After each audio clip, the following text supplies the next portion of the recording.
talking, we never got an explanation from him that we could understand. Remember, this rambling raconteur is revered by Scientologists. He considered all children adults. Sydney man David Graham joined Scientology in the 70s and quickly rose in the ranks. He was a case supervisor responsible for the whole of the eastern seaboard of the United States. He says children in the Sea Org in the 1980s had a very rough ride. One in particular said that she did very little schooling whatsoever, and they were working from 9 a.m. through until about 11 p.m. and some days going through to 2 a.m. Recently in America, 2 former Scientology children spoke out. One of them is Jenna Hill, who was also the niece of the head of Scientology, Tom Cruise's best mate, David Miscavige. You don't sign up for the nights where you stay up all night, sleep 2 hours, stay up all night, the next night, sleep 2 hours. I saw my mom probably a half an hour one time from when I was 12 till I was 16. I saw my dad maybe 3 times for a half an hour each time, from 12 till I was 16. Are all the underage kids there because their parents are members? Yes. Without exception? Without exception, correct. He's in charge of the communications department. He's a good man. He's in charge of... Yeah, I think he's about 15. He's about 15? He's been on staff for about 2 years. This is a 15-year-old boy. And he's in charge of the communications department. Yeah. This child runs the mail boys, plus the computers, emails and electronic communications between different branches of the church. So he's running the communications in Scientology instead of studying in class. He wasn't doing any study while I was there, except for Scientology school. Well, again, I have to ask you, not doing any study, not getting any homeschooling? No. I find it very hard to believe, but I accept that it is happening.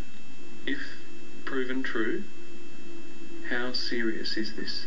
I would expect that the public would be totally outraged on this one and they would demand action on it. David says he doesn't have a problem with people studying Scientology. He doesn't think it's worth it, but says people should have the choice. But the church, the structure of the church, I believe that should be dismembered brick by brick. And I personally believe it is happening. David has even joined the worldwide protests held by a group called Anonymous, calling for Scientology to be outlawed. They're both children. Yeah.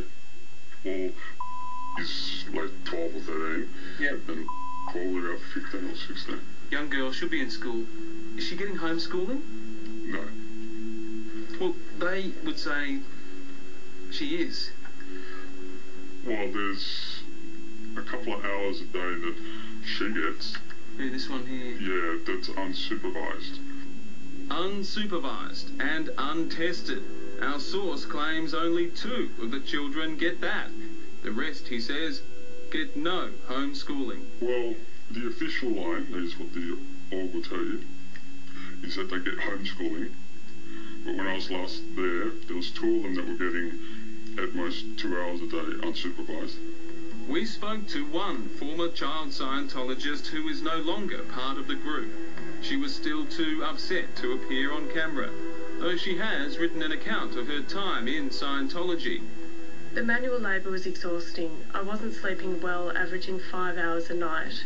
The food was so awful I couldn't bear to eat anything more than toast and bits of salad. I had already been verging on the side of emaciated when I was living in Melbourne. I was unspeakably miserable, but there was no way out. We've also been contacted by other former Scientologists claiming this happens in Sydney and in every city where Scientology has set up here. I've repeatedly invited the Church of Scientology to respond to our story. They refused to speak with me.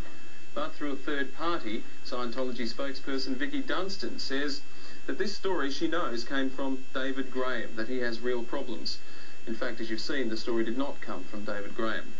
She says there are 5 children being homeschooled in the Melbourne branch and they are above average. They love being there with their parents.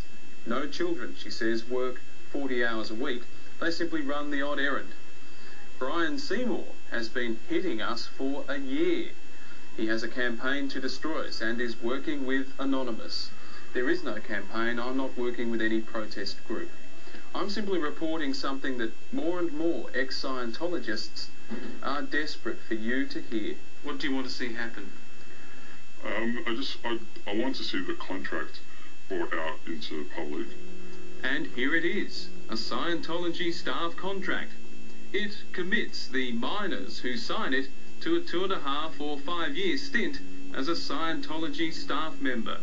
Among the 30 conditions and commitments, a promise that you are not with the media, that you don't have debts that will stop you paying for things, that your parents are not against Scientology, you have no history of or treatment for mental illness. Have you complained about this to the authorities? Yes.